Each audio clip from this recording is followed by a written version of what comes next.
Hey, it's Dave, author of the book Overcoming Distractions and host of the podcast by the same name. So, welcome to the YouTube channel. And I don't post a lot of podcasts to the YouTube channel here for a couple reasons. One, I forget, classic ADD form. But two, sometimes the guests are not ready to be on video, and maybe the lighting wasn't good, and I was scratching my face, and I didn't feel comfortable. But this one, I really want to post, and it's with my good friend Greg McDaniel. Now, Greg was in my book, Overcoming Distractions. He is a real estate guru and a very successful entrepreneur out in California. Not only is he a real estate guru, but he's a real estate training guru. And he's developed a couple businesses around that. But Greg is just an inspiration. And he's a perfect example of somebody who didn't let their ADHD, or quite frankly, their schooling, get in the way of them becoming a successful entrepreneur. And I really wanted to post this podcast. Greg is entertaining, he's energetic, he has some great tips. And if you wait till the end, Greg is going to give his tips for becoming a successful entrepreneur, how to start and grow and sustain your business, and what it takes to get up every morning energized. So he has some great tips. We have some fun. We have some laughs. He's very entertaining. So please do me a favor. We're going to go right now to Greg now, but check it out. Hang with us, and I think you're going to walk away after this interview inspired. And if you're a fan of the podcast and you listen to it on iTunes or what have you, I'd love for you to just give it a rating, tell people what you think. It helps reach others. And also in the comments here, tell us what you thought about Greg and his tips and our interview. All right, let's go talk to Greg.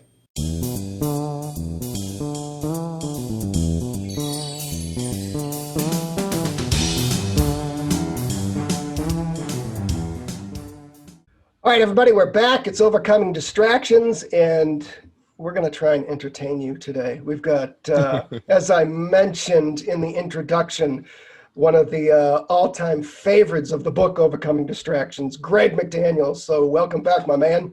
Hey, brother, I am so honored and humbled and excited to be here. When you gave me the call, like, hey, I want you to come on my podcast, and I was like, all right, I'm in. Just tell me when and where, and we're going to rock this thing. Yeah, and you know what? I love the time that we spent together when I interviewed for the book. Actually, I'll remember, it's a classic ADD moment, is when I first interviewed you for the book, I didn't hit the record button, and I had no friggin' idea what you said. So I'm like, I had to call Greg back and say, hey, dude, can we do a follow-up? I do remember that. And I was like, follow-up? Why do we need a follow-up? I thought we got, oh, gotcha. Okay, cool. I get it. This guy's ADD too. I've been there. No problem. So you're a real estate guru out in California, okay? You do a lot of training. I'm going to let you kind of go into that in a minute. But I got a question. My wife and I, we watch, what's that thing, where they visit the homes? Fix and flip, anything HGTV, right? Yeah, that, like home things. Okay, so the couple goes into the bathroom and there's no double sinks and they freak out. Can you explain the double sink thing? Because I don't want to brush my teeth next to my wife. You know what? It's such a weird thing. Actually, my girlfriend right now is rebuilding her house, and the architect in all the plans, like she and I study these plans consistently to see how they're doing, and he always puts a double sink in, and she'll go back and say, don't put a double sink in. I want one sink with counter space on each side. Then he'd be like, okay, then double sinks again.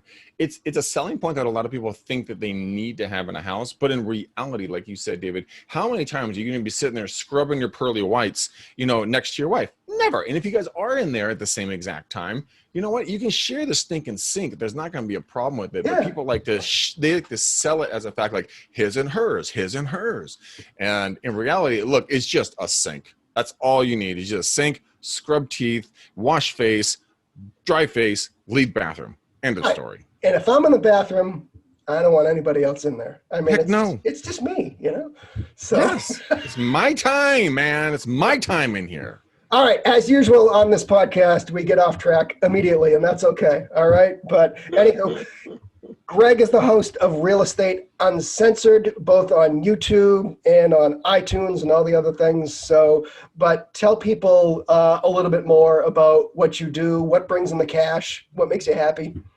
Sure. Well, the podcast is, like you said, Real Estate Uncensored. We've been doing it for about 5 years. We're one of the top rated podcasts in all of, in real estate.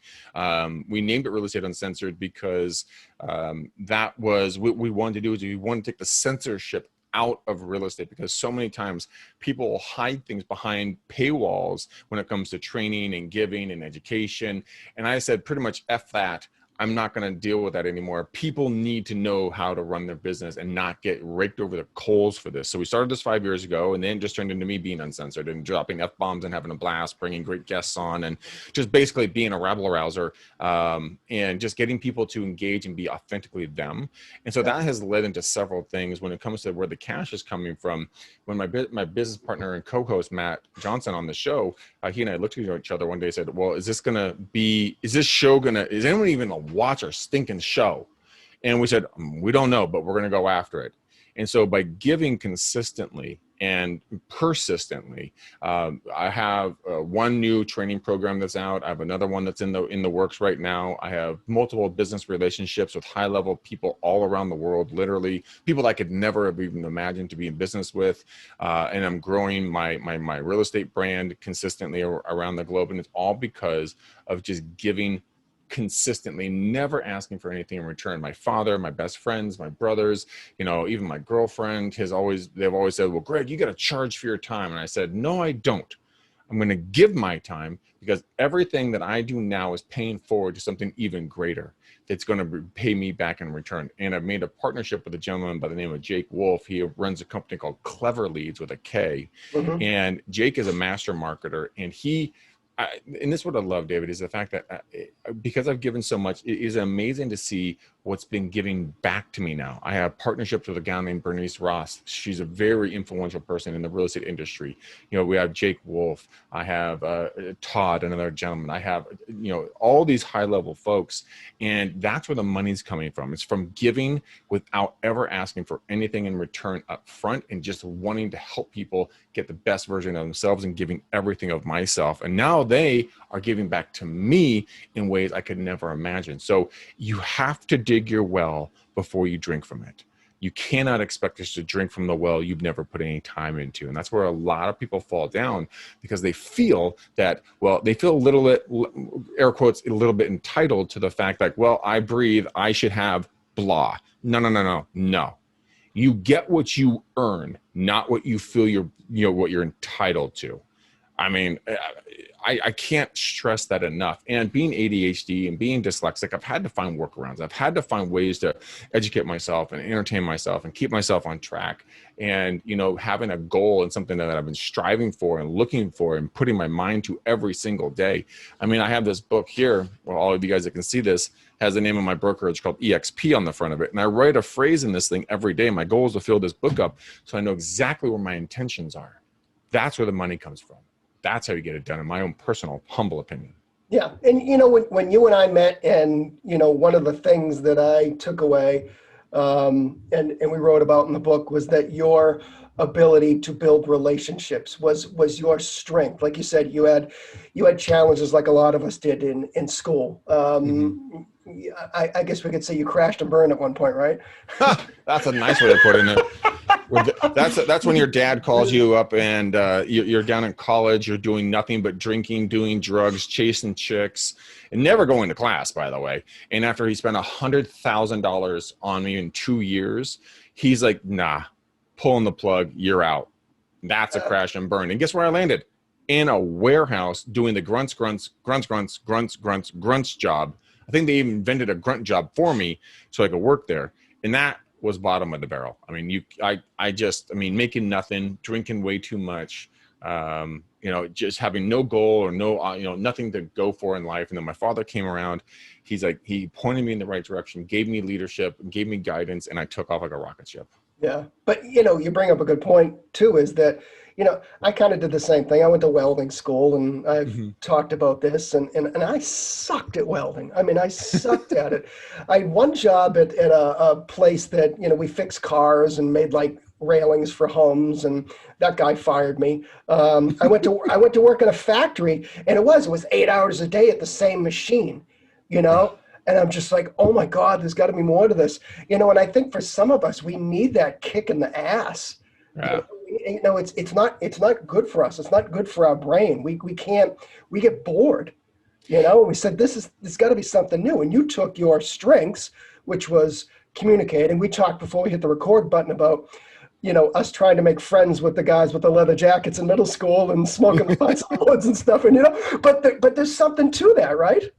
There is, and so many people. And I actually was having a discussion with my actual coach, because I get coached every week by a guy, and we were going over something, and it comes down to me having fear around making some appointments for a business that I own. And he's like, "What is stopping you? I mean, you're the guy that people watch around the world do cold calls live on Facebook while you drink a beer, and you have zero fear there. But why do you have fear here?" And I thought about that for a second. I said, it's because I have fear of rejection, and that's where a lot of folks, if not everybody, stumble. They don't have the wit of a child. Have you ever seen a young child be fearful of walking up and saying hi to somebody? Boy, girl, doesn't matter. Most of them will walk up to anybody, put their arms out, want to be held. Or they'll walk up to you and say hi, or they'll be nice and they'll wave to you. But we get conditioned over time to not do that, because we get learned responses from the experiences that we've had to say, ooh, yeah, not going to talk to that person because I'm afraid that that person is going to reject me. That goes for dating. When you're Yeah. trying to find a significant other or just someone to hang out with, if you see a hot chick or a hot dude and you're just like, oh, I want to get some of that. But you're like, they're never going to like me. Right? They'll never go out with me. And then you clam up and you go away. I can tell you from personal experience that I've had multiple times when I was scared to death to talk to this woman, this chick that was going to be in my life. And all of a sudden I just nutted up and I went over there and I said, "Hi, how are you? My name's Greg. What's yours?" And guess what? 9, okay, there was that one fail, but 9 out of 10 times it would work. It goes for like the gal I'm dating right now. She's a beautiful, intelligent, incredible human being, and I blew her off on our first date because I was afraid. Like she's like, "Oh, hey, let's go hang out," and I'm like, "Yeah." And then that day I'm like, "I'm just not feeling it," and she's like, "What the blank?" And so she went and saw her sister in San Diego, came back up here, and then she goaded me into going on a date. And I'm like, okay. And I go on the date and I completely blow it It's because I funny was you say fearful. that. It's funny you say that because I used to run a restaurant, and there was a woman who came into the restaurant, and she worked at the local newspaper, and she says, "Oh, you got to meet my roommate. You got to meet my roommate," and all the time. And I'm like, "Yeah, yeah, yeah, whatever. You got to meet my roommate." So she set up a time for us to meet, and I blew off that first date because I said, "Oh, we have the exterminator coming, and then I have to put the whole restaurant in bags." Okay. And then now, 28 years later, I'm married to that person. Okay, we finally went on a date and realized that we were like more alike, and in 28 years later. So yes, but I blew off the first date. You know. Oh God, I don't know why I did it. I was so afraid to meet her because I was like, oh, she's never gonna like me, Yeah. right? And she came back from her trip in San Diego. She's like, "So, are we gonna hang out? Or are you gonna be sick again?" I told her I wasn't feeling well. And I'm like, "Okay, you ball buster. All right, fine. We'll go on a date." And 2 years later, we're going strong, having a blast together. And it all boils down to this. No matter if you're dyslexic, ADHD, no matter if you're not or whatever else, the fear of failure stops every one of us more than we can ever imagine.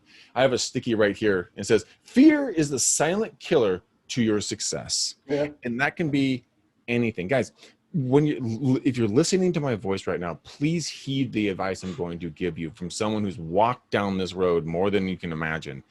if you're afraid of something, now granted, if it's like facing a tiger in a cage and you're wearing a meat suit, probably not the best thing to do. Okay, be afraid of that. But I mean, if you're afraid of talking to that guy or talking to that gal or asking for that appointment or, you know, doing what you need to do to make that an introduction to somebody to get that job or just interview or whatever it is, I want you to harness that fear. I want you to be really resident with that fear. And then I want you to ask yourself these 3 questions. Now, this is what they call the Sedona method. I want you to go look it up yourself. I'm not a woo-woo weirdo. This is something that's just all energetic. And I use it on a consistent basis for myself. It's the only thing that I've ever found in my life to release that immense amount of fear. So a lot of us tell ourselves like, I want to make $1 million. I want to make $500,000. I want to make $100,000. I want to date that guy, date that girl. I want this, I want that. But then that little thing like settles in on you, that like that weight on either your shoulders or in your chest. You can feel it, right? You're like, I want to make $1 million. I can do it. And all of a sudden your brain goes, you're out of your damn mind. You are totally foobarred. There's not a chance in HE double hockey stick that's going to take place. You're an idiot. Go leave. And you're like, okay, you leave. Yeah. Here's how you counteract that. Write this down, guys. Seriously, get a pen and paper out. Research the Sedona method. Here are your 3 questions. 1, you're going to resonate with that issue. You're going to, okay, I'm scared to talk to that guy or that girl. Okay, I resonate with that. I fear that. I understand that. Now, here are your questions. Could I release it? Just ask yourself a very simple question. Could you release this negative feeling? Now, you have to do a binary answer. It's either yes or it's no. There's no maybe. It is yes or no. No, it doesn't matter what you answer. It's okay no matter what. Yeah, no middle ground. Yeah. No middle ground. Could I release it? It's question 1. Number 2, would I release it? You're asking yourself permission. Would I allow this to be out of my system? And then 3, when? So could I release it? Yes. Would I release it? Yes. Okay. When? I take a deep breath. Now. And I let it flow off of me. You might think I'm crazy, guys, and I understand that and respect that, but just try it and just see what happens. Yeah. I did it, and guess what? My world opened up. All of a sudden, those no's turned into yeses. The yeses turned into fantastic successes. It's because I didn't allow it to stop. If you're 80 years old and you're sitting on the rocking chair, and you're sitting next to your best friend, are you going to have the conversation of I coulda, I shoulda, I woulda, or like, dude, we freaking crushed. Like, we dominated. Life. We crushed life. Yeah. Crushed life. And now it's like, hey, pass the drink and the stogie over. Let's continue hanging out and having fun because we're doing what we want to do. We just all stop ourselves. We mentally, physically, emotionally stop ourselves daily from doing shit. Yeah, we did a podcast with a woman by the name of Nancy Collier back a few weeks ago, and it was all about being worried. Like, I think a lot of people, they worry all the time, or they worry about, like, the phone rings, and it's like a client's phone number pops up on the caller ID, and they're like, oh, crap, it's bad. You know, it's just and one thing she said is just so simple, it kind of falls in the line of what you're talking about is, you wake up in the morning, you're not feeling, 100%, and you go, fear, not today. Not today. No. Ain't gonna happen. You just tell yourself, you get up, you start the day, fear, not today.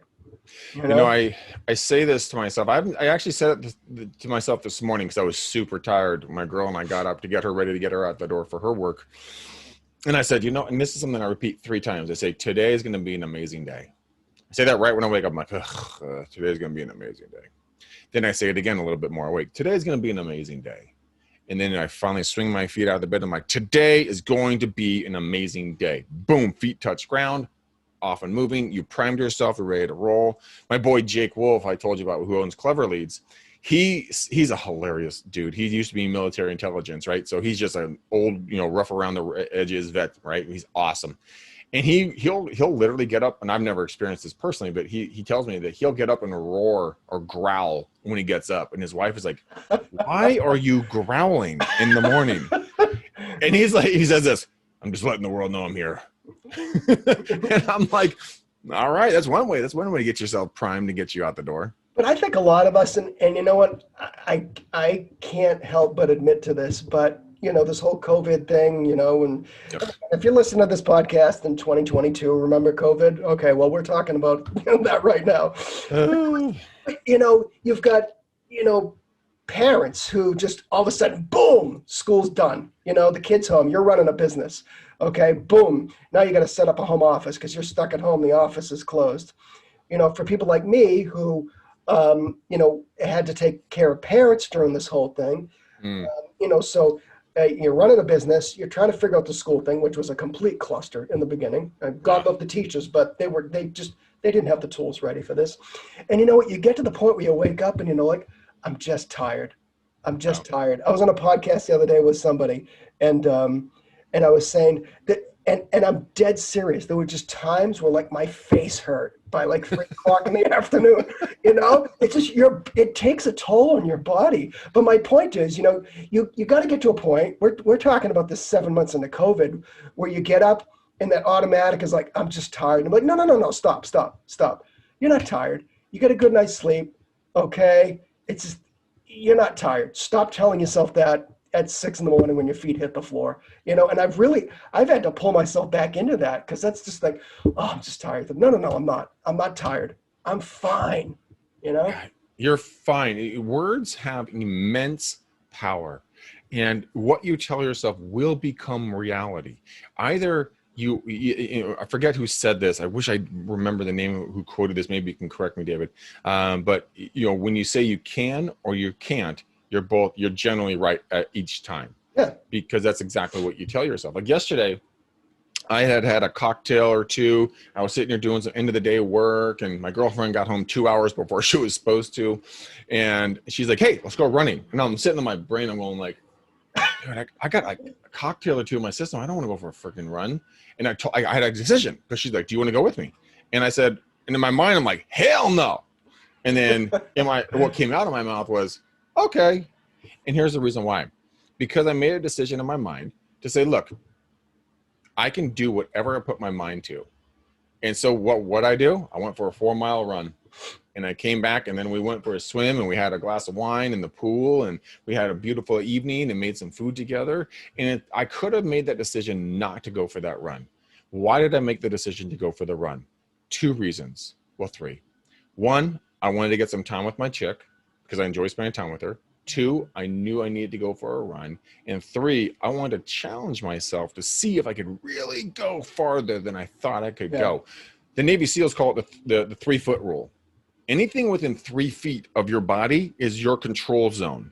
That's where you can live and dominate your area. Anything out of the 3-foot zone, you can't do anything. You can't control who's going to be president, either Democrat or Republican or independent or whatever. So you can't control that. You can throw your vote, but you can't control that. Yeah. You can't control what someone else does. You can't control the weather. You can't control traffic. But what you can control is your mindset and your actions that you do on a daily basis to protect you and do the best for you. That's what you can control. So if you want to make your life better a little bit, look at the 3-foot rule. What can you control right now? Is there a soda near you? Is there a fast food near you? Is there alcohol near you? Is there drugs near you? Is there an opportunity where you could say something snide and rude, to someone, your spouse, your child?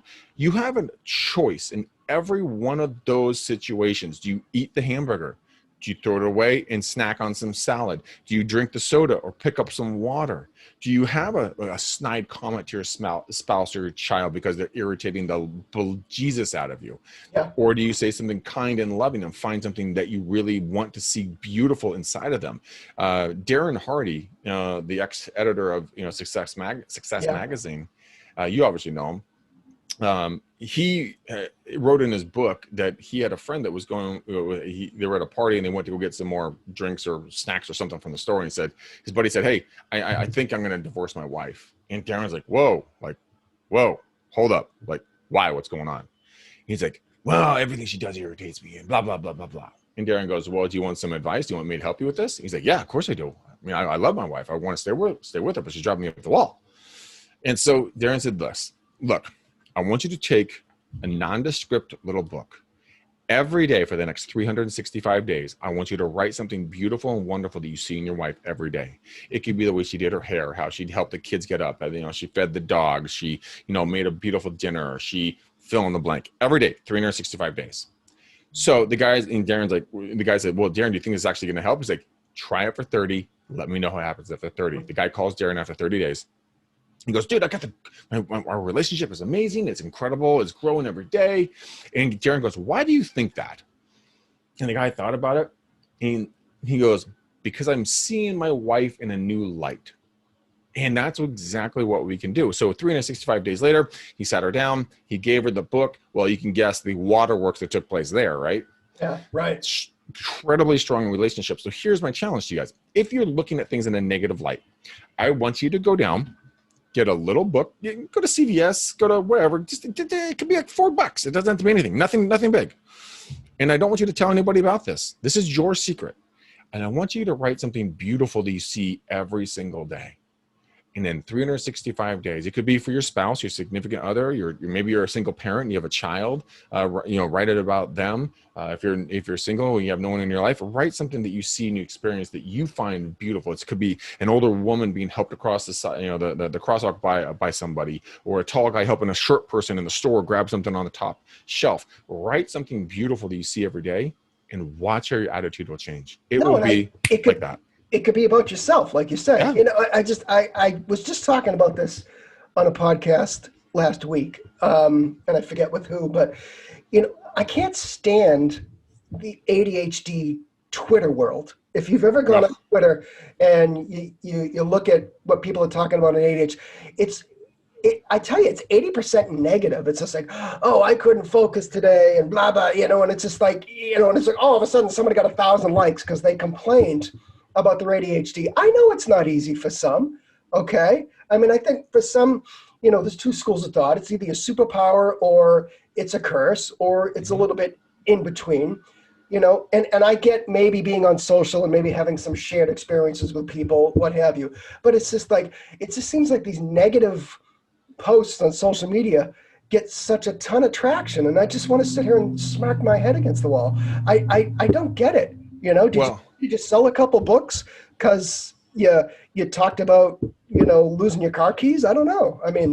We think about this. The negativity will outweigh the positivity. I think it's tenfold because everybody likes something to bitch about. Like, ugh, I stubbed my toe this morning. Now my toenails, all out of whack. Mostly women. Day's ruined. Yeah, my life sucks. Yeah. Yeah, like, my wife, my husband, my spouse, my significant other, such a fill in the blank, and you talk shit about them so much. But in reality, here's the thing, guys. You're blessed to have that person, to have that experience because you're right exactly where you need to be in life at this exact moment because you're being primed for what you're going to be getting in the future. Now, I got a crazy effing story to tell you. Do you want me to tell you this story? You got it.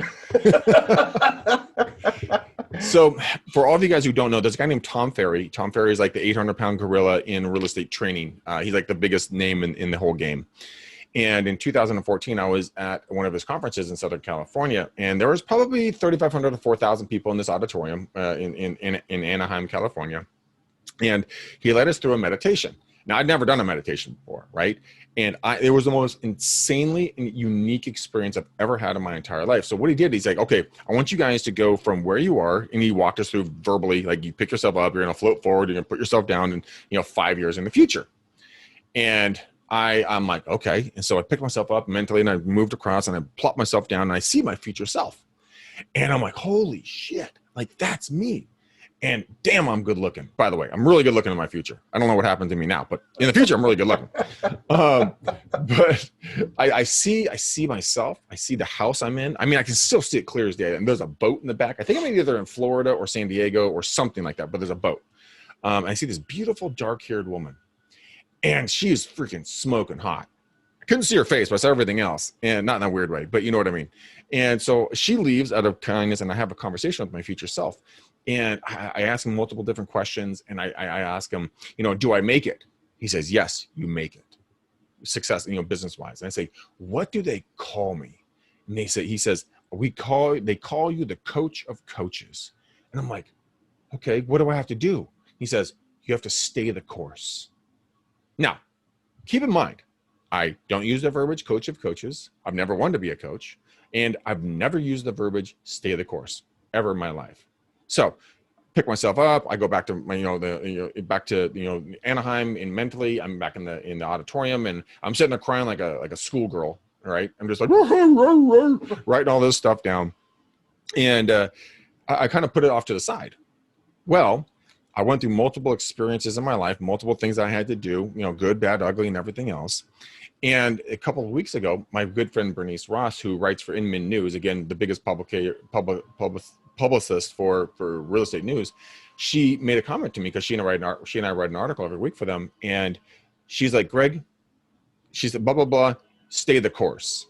And I'm like, whoa, what did you just tell me? She's like, stay the course. I'm like, do you use that word a lot? She's like, no, I never use that word. I don't know why I used it. And I'm like, okay. And I told her the story. Last week, my good friend Jake Wolf from Clever Leads, he looks at me and goes, Greg, because we're talking about building other stuff. And I'm not kidding you, dude. He looks at me and he goes, Greg, I see it right now. They're going to you're going to be the coach of coaches. I'm like, what? I'm like, what'd you just say? Like Where'd that come brick from? to the side of the head. You're like, oh my God. Oh my God. It was insane. And so here's the thing. Like, even when you go through stuff and you're ADHD and you're dyslexic or, whatever it's going to be, when you understand the path you're going on, you don't have to understand how you're going to get there. You just understand where you're going to land. The universe will take over everything for you. Just get out of its mother blank way and let it do its job. I tried to control everything, and then I just started letting things fall. And there's other things, which I can't talk about right now, that are taking place in my life, and they are falling into exact alignment because I was focused on them. And that comes back to writing down your journal, finding something beautiful. But you bring up an interesting point, and I think there's two people, and maybe they're the same, but there are people with ADHD who are impatient and maybe jump from one thing to the next. There are people in the marketing world, whether you're a marketer or whether you're a business trying to market, and they don't stay consistent. Okay. And that's one thing I've learned in growing this community, overcoming distractions, is that you have to stay consistent. I have to get a podcast out every week. I have to write this. I have to do that. Okay. Some weeks suck. Okay. Maybe you didn't get as many downloads or what have you, but staying consistent is one of the keys to getting what you want. And I think that's a hard lesson for some people. It is, because, we're in an age of instant gratification. I call it the microwave generation. You put something in, you press a button, bing, done, right? But you didn't put the effort and time in to cultivate that success. You went down, you got a Hot Pocket, you put it in the microwave, minute and a half later, boom, it's smoking hot, totally full of calories and not what you really want to put in your system. But you know what? You didn't make the crust. You didn't create the contents. You didn't, bake it. You didn't do any of those things, but yet you still want the end result. So when I started my podcast, Real Estate Uncensored, my business partner and I, Matt, looked at each other and go like, okay, so how do we model this thing? Like, do we even think anyone's going to listen? I don't know. But we looked around and we said, okay, who's the most successful podcaster right now? And 5 years ago, that was Gary Vee. Right. He's still crushing it. So I said, well, what was his model? Well, when he started Wine Library, guys, this is when he had, hold on a second. I got a blower out there. Hopefully it's not too loud for you. Greg's getting his lawn done for everybody. We don't edit here. Yeah, sorry. Guys, that was unexpected. That was a little louder than I thought it was going to be. Well, you know what is funny is up until an hour ago here, I had some construction crew who's been laying a pipe like 2 doors down from my house for, I swear to God, 6 weeks. This little excavator that's digging this hole, and I hear bang, bang, and then the beep, beep. Like, I swear to God, every 30 seconds. I'm like, the thing must just be going back and forth all day. It finally stopped, but I'm just, you remember Clockwork Orange? I'm just like, I'm stuck nuts here. I love that movie. Sorry, I interrupted. Go ahead. No, not a problem at all. I love that movie. Clockwork Orange always weirded me out, but I loved it. I'm like, oh, what's going on with that movie?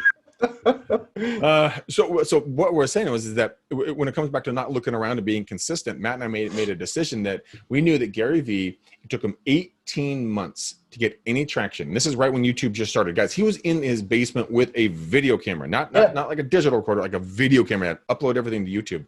So for 18 months, he didn't look around. He just put his nose to the grindstone and he just went after it. And so Matt and I said, okay, that's what we're going to do. And we literally did not look up. We didn't look around. We didn't try to compare ourselves with anybody else. We just went to work.